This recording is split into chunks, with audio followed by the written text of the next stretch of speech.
Abracadabra.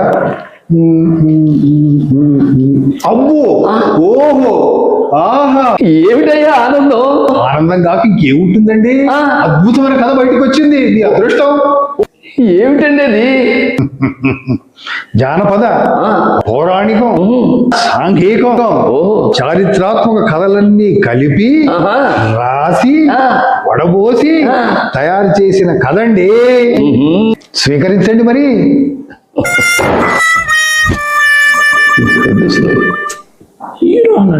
Hero లేవయ్యా, చెప్పింది ఈ రైటరు.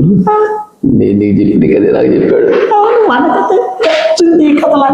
చూసామని కూర్చో.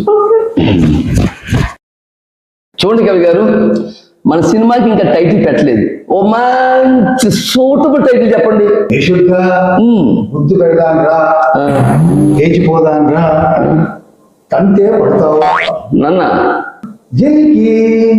ఇదేంటయ్యా, ఈ పేరు నేను ఎప్పుడు వినలేదే. అయ్యో, పెద్ద హిట్ కదండి, అందుకే చిలికి అని పెట్టా. అద్భుతమయ్యా. చూడు, నువ్వు నాకు గోస్ట్ గా పనిచేయాలి. గోస్ట్ అంటే దేయం కదే, నాకు గోస్ట్ రైటర్ గా పనిచేయాలి. అలాగా, సరే మరి నా పారితోషికంబు? పారితోషికంబు లేదు, ఇత్తడి చెంబు లేదు. ఇష్టమైతే ఉండు, కష్టమైతే పోపో. ఉంటారా పోతారా? డైరెక్టర్ గారి మాటే నా మాట. సరేలేండి, మా ప్రారంభం అలా ఏడ్చింది, ఉంటానులేండి. చూడండి కవి గారు, నెక్స్ట్ వీక్ మీకు పిలుపు వస్తుంది, మీరు రండి, అన్ని విషయాలు అప్పుడు మాట్లాడుకుందాం. నమస్కారం దర్శకోత్తమా.